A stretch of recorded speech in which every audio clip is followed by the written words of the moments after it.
ఓం శ్రీ గురుభ్యో నమ. భగవద్భక్తులందరికీ ధనుర్మాస శుభాకాంక్షలు. ఆండాళ్ తిరువడిగళే శరణం. ధనుర్మాస వ్రతంలో ఈరోజు మనము 12వ రోజుకు చేరుకున్నాము. ఆండాళ్ తల్లి ఒక దివ్య పాశురాన్ని మనకు అందించింది.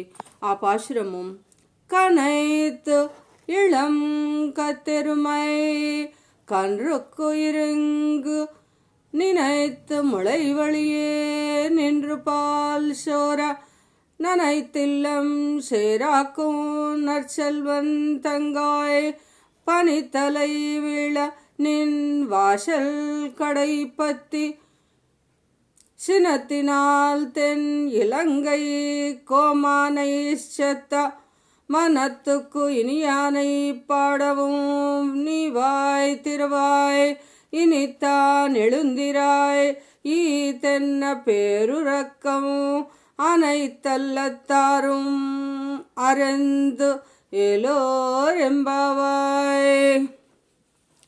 ఆండాళ్ తల్లి ఈరోజు చెప్తుంది, అమ్మవారు లేపడానికి వచ్చిన గోపికంట శ్రీరామచంద్రుని భక్తురాలంట.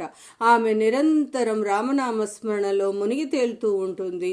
పైగా ఈమె ఓ గొప్ప సంపన్నుని యొక్క చెల్లెలన్నమాట.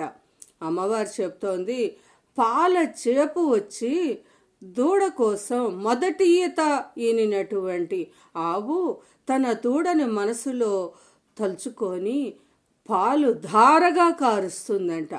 ఆ పాల ధారకి ఇల్లంతా తడిచిపోయి బురద బురద అయిపోయిందంట.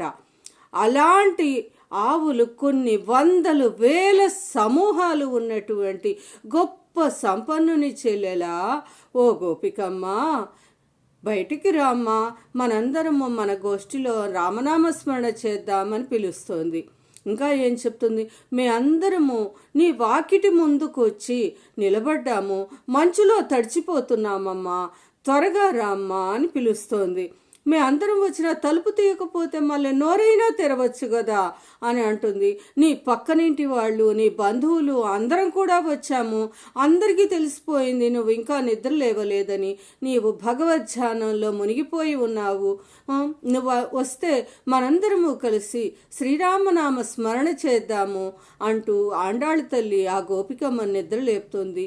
ఇలా ఆండాళ్ తల్లి మనని కూడా అజ్ఞానంలో మునిగిపోయి ఉన్నామని అమ్మ మనని మేల్కొల్పుతా ఉంది. శ్రీకృష్ణ పరమాత్మని మన కోరికలు తీర్చమని వేడుకుంటుంది. అలాంటి గోదాదేవికి మనం శతసహస్ర కోటి ప్రణామాలు అర్పించుకుందాము.